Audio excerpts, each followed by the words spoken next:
नमस्कार। चित्तौड़ दर्शन में आप सभी का स्वागत है। नजर डालते हैं आज के समाचार की ओर। मौसम विभाग ने एक बार फिर 23 अगस्त शनिवार को चित्तौड़गढ़ जिले में भारी बारिश का अलर्ट जारी किया है। इस अलर्ट को देखते हुए चित्तौड़गढ़ जिले में कक्षा 1 से लेकर 12 एवं समस्त आंगनबाड़ी केंद्रों में शनिवार को अवकाश घोषित किया है। इस वर्ष जब से बारिश का मौसम आरंभ हुआ है, यह चौथी बार होगा जबकि शिक्षण संस्थाओं में अवकाश की घोषणा की गई। यह बात अलग है कि इससे पहले भी जब 3 बार घोषणा की गई तो बारिश की जो चेतावनी थी उसका किसी तरह का कोई असर देखने को नहीं मिला और यह असर शुक्रवार को भी उस समय देखने को नहीं मिला, जबकि अफरान आकाश में घने बादल छा गए और ऐसा लगा कि चित्तौड़गढ़ में आज भारी बारिश होगी जिसका नगरवासी इंतजार कर रहे हैं। लेकिन कुछ देर तक ही मध्यम बारिश हुई और उसके बाद आकाश में मौसम साफ हो गया।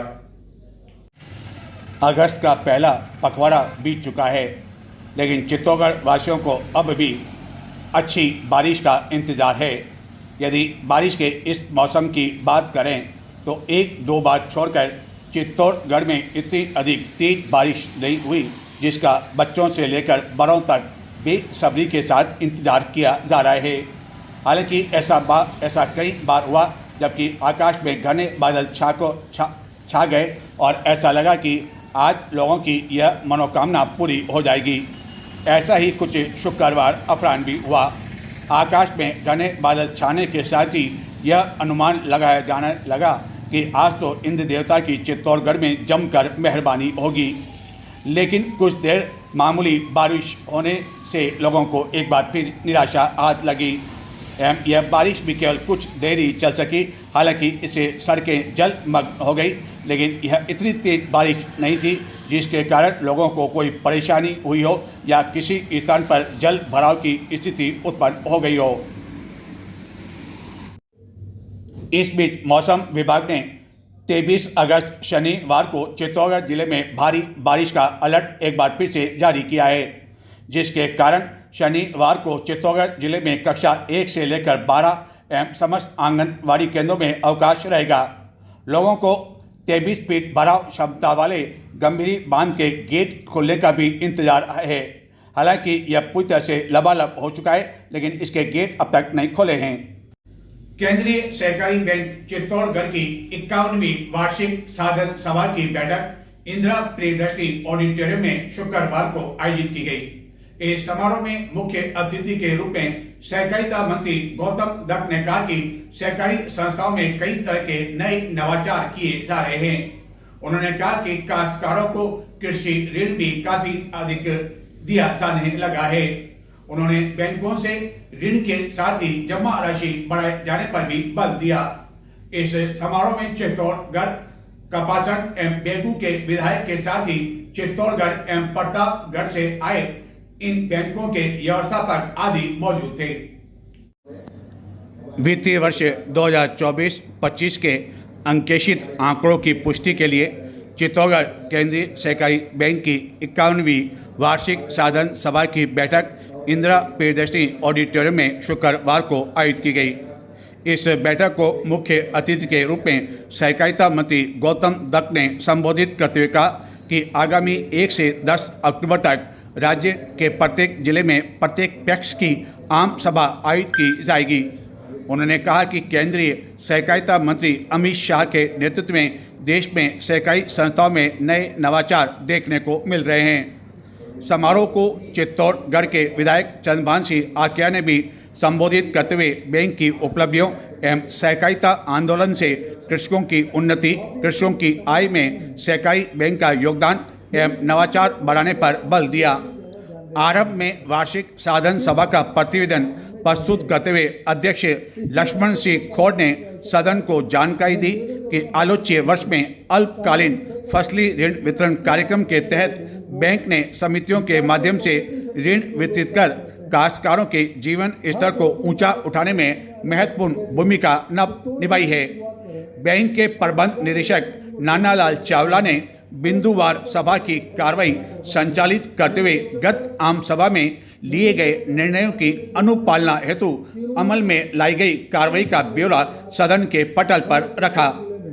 वित्तीय वर्ष 2024-25 के अंकेक्षित आंकड़ों के तहत पूंजी एवं देनदारियां, संपत्तियां, लेनदारियां तथा आय व्यय के प्रत्येक मद में अर्जित उपलब्धियों का विवरण सदन में पुष्टि हेतु प्रस्तुत किया गया।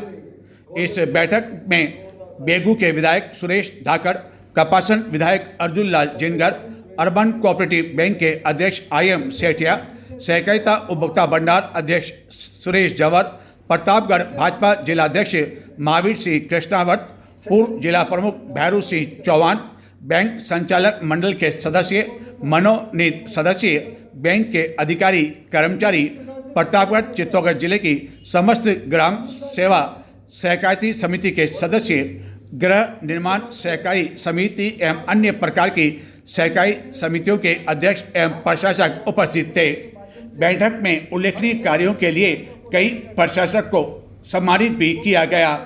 खचाखच भरे इस ऑडिटोरियम में सेल्फी पॉइंट भी बनाए गए एवं जिले भर से आए बैंक के सदस्यों आदि में काफी अधिक उत्साह देखा गया।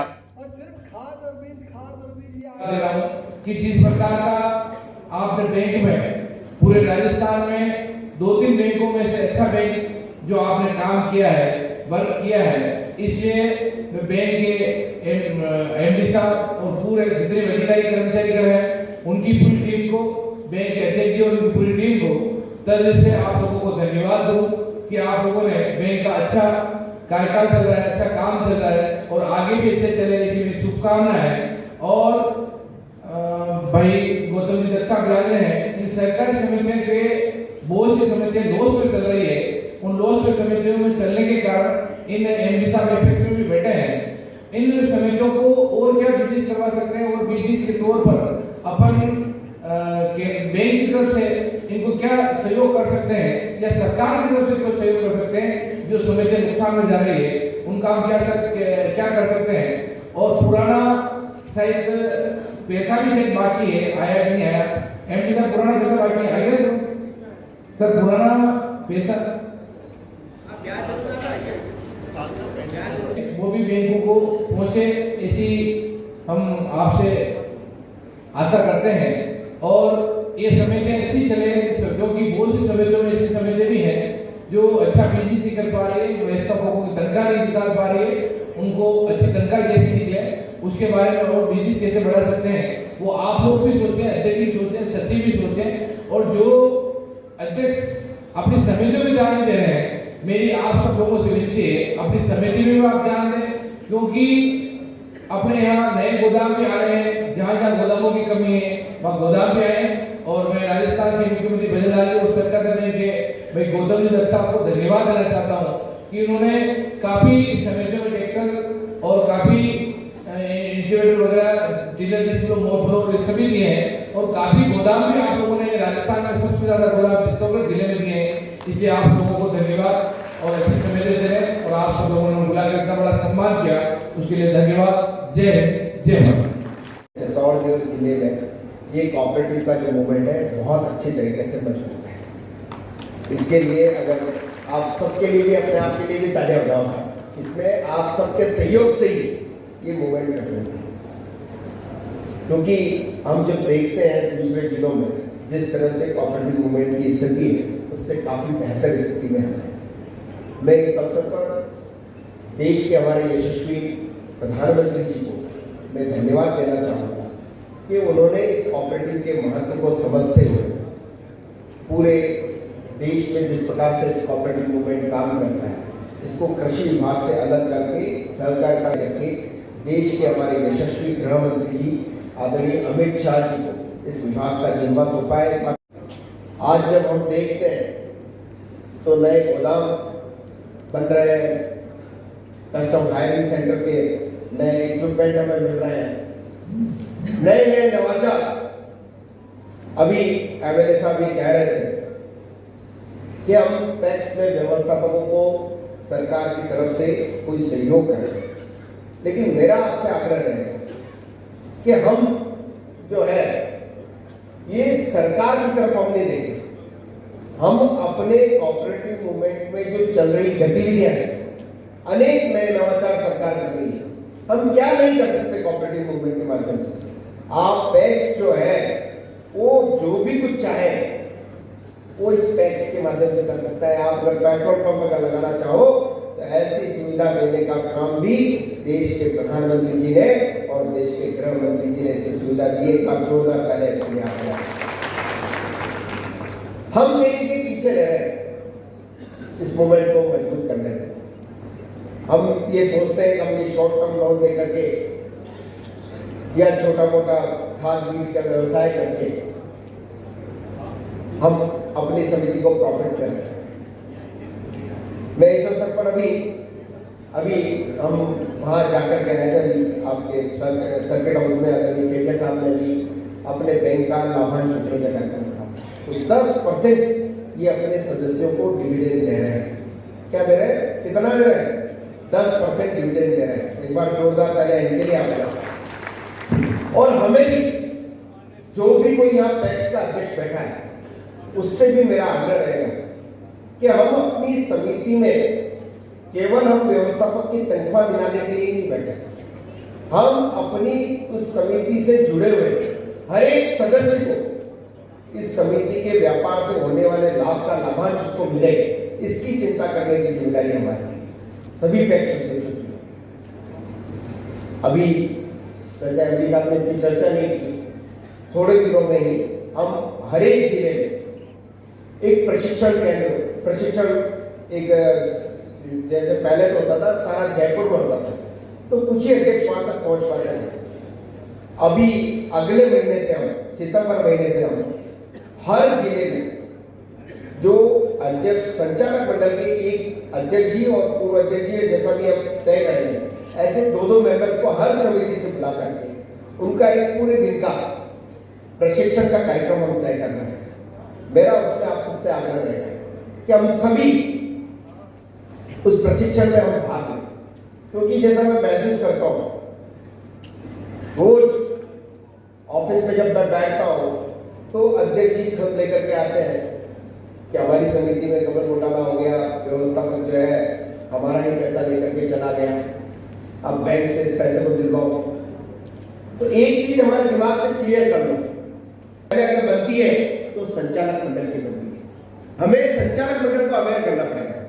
संचालक मंडल अवेयर होना चाहिए। उसकी लगातार आम सभा हो, जिस तरह से आगे आम सभा हो रही है, ऑडिट रिपोर्ट उसमें आनी चाहिए। और इसके लिए हमने अक्टूबर महीने में 1 से 10 अक्टूबर के बीच हमने पूरे प्रदेश में तय किया है कि हर एक पैक्स की, मैं यहाँ एमडी साहब से भी आग्रह करूंगा कि उसकी अखबार में जानकारी दे और हर एक आम सभा जो है ऐसी आम सभा होनी चाहिए जैसे खुले में हर एक पैक्स की हो और उस पर चर्चा हो, हमारी कितनी देनदारियां हैं, कितनी लेनदारियां हैं, क्या हमने किया है और क्या हम नया कर सकते हैं।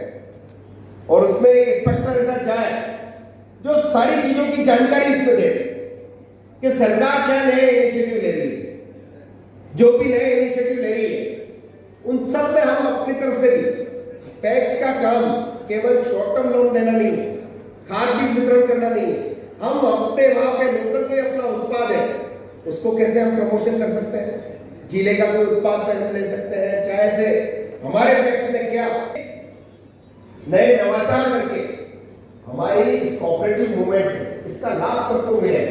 हमें इसको थोड़ा सा केंद्रित करना पड़ेगा कि संचालक मंडल की जो जिम्मेदारी है उसको हमें समझना पड़ेगा।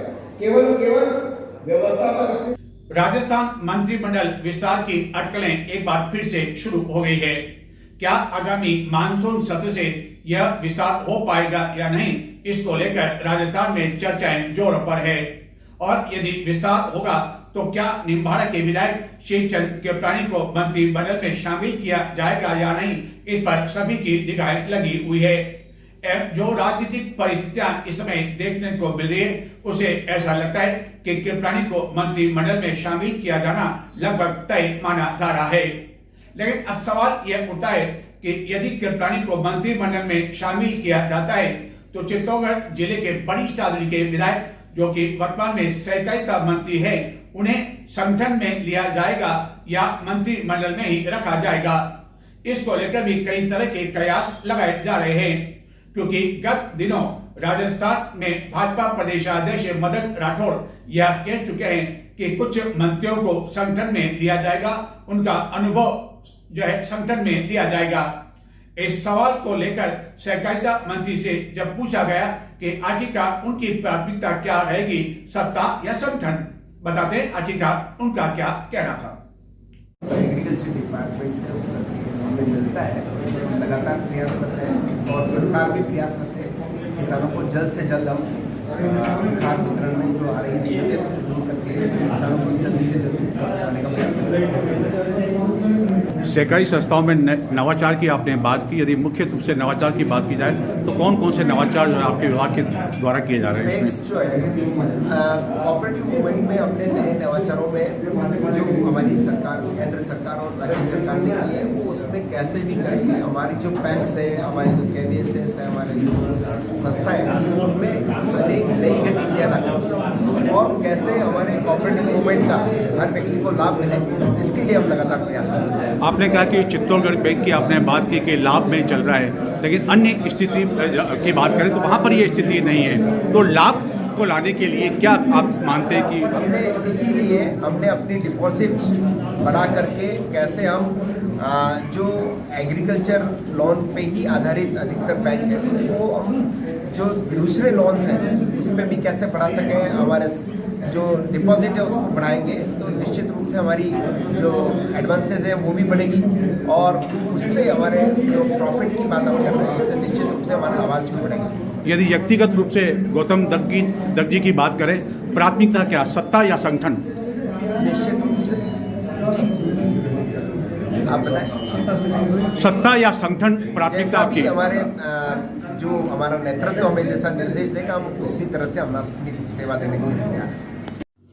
निम्बाड़ा के विधायक श्रीचंद कृपाणी को गत कुछ समय से जिस तरह राजनीतिक दृष्टि से काफ़ी अधिक महत्व दिया जा रहा है एवं गत दिनों राजस्थान के मुख्यमंत्री भजन लाल शर्मा विशेष तौर पर उनके जन्मदिन के अवसर पर निम्बाड़ा में आयोजित कार्यक्रम में शामिल होने के लिए आए थे एवं खाद्य एवं नागरिक आपूर्ति मंत्री सुमित गौदारा ने गुरुवार को जिस तरह निम्बाड़ा में आयोजित एक कार्यक्रम में उनकी प्रशंसा की, इन सभी परिस्थितियों को मद्देनजर रखते हुए यह माना जा रहा है कि कृपलानी को मंत्रिमंडल में शामिल किए जाने के प्रबल आसार है।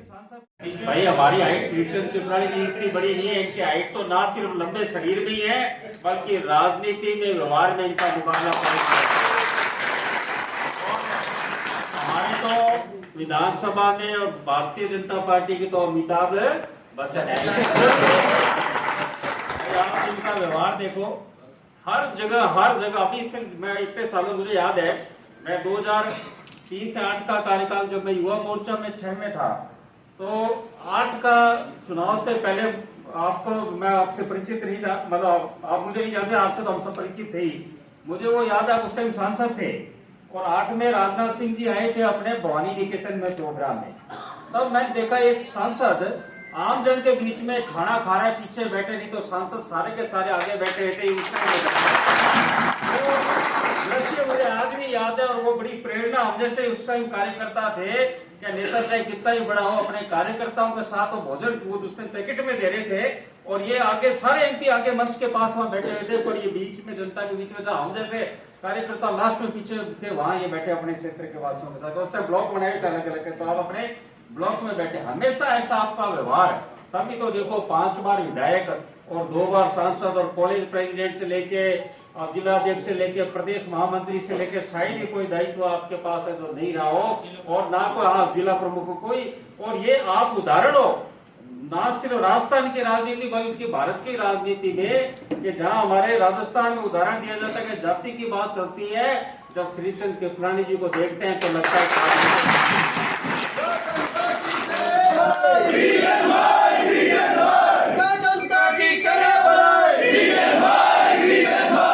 देखो ये प्रेम समझ।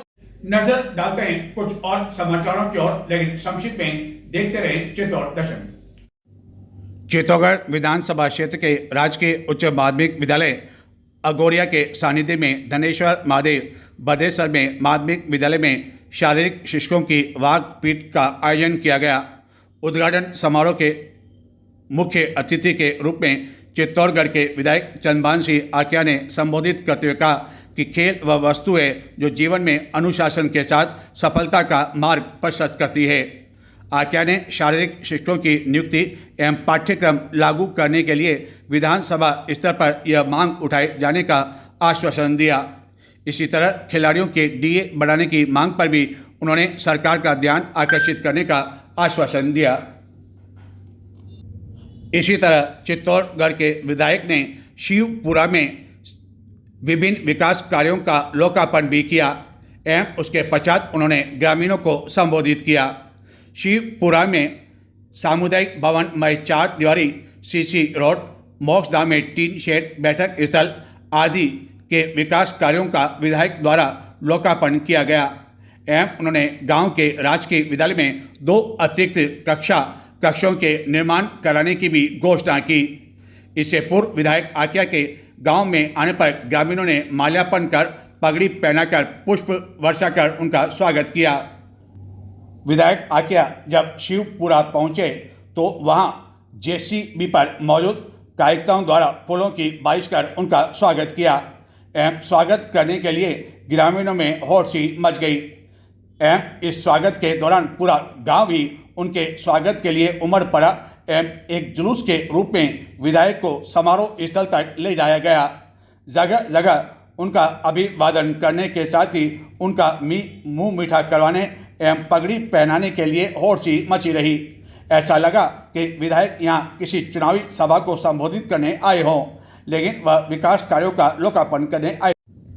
श्री जैन दिवाकर स्वाध्याय साधना संस्थान में परिवीक्षण पर्व के तीसरे दिन धर्म मुनि ने डॉक्टर IM सेठिया को 8 उपवास के प्रत्याख्यान कराए। सेठिया पूर्व में भी इस तरह के उपवास कर चुके हैं एवं यह उनकी रिकॉर्ड 15वीं 28 है। ब्रह्मा कुमारीज संस्थान की पूर्व मुख्य प्रशासिका राजयोगिनी दादी प्रकाश मणि की 18वीं पुण्यतिथि के उपलक्ष्य में चित्तौड़गढ़ प्रतापनगर सेवा केंद्र के द्वारा श्री सांवलिया चिकित्सालय में रक्तदान शिविर आयोजित किया गया। इस शिविर में 70 यूनिट रक्तदान हुआ। चित्तौड़गढ़ के विधायक चंद्रभान सिंह आक्या ने दीप प्रज्वलन कर दादी को पुष्प अर्पित किए। इसी तरह का रक्तदान शिविर 23 अगस्त शनिवार को चित्तौड़गढ़ के खडेश्वर महादेव में भी आयोजित किया जाएगा, जिसको लेकर सभी तैयारियां पूरी कर ली गई है। देश भर में इस तरह के शिविर आयोजित किए जा रहे हैं।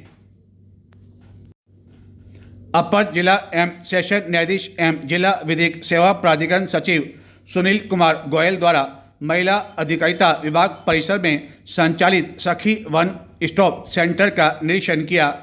केस रजिस्टर एवं दस्तावेजों का उन्होंने अवलोकन करने के पश्चात संतोष व्यक्त किया। प्रधानाचार्य माध्यमिक शिक्षा विभाग ब्लॉक स्तरीय सत्रांब वाकपीट का शुभारंभ जिला पेंशन कार्यालय में परिसर में शुक्रवार को चित्तौड़गढ़ के विधायक चंद्रभान सिंह आक्या द्वारा किया गया। अतिथियों का स्वागत भजूलाल रेगर, गणेश लाल खटीक, बदाम चौधरी आदि ने किया एवं कई वक्ताओं ने भी संबोधित किया।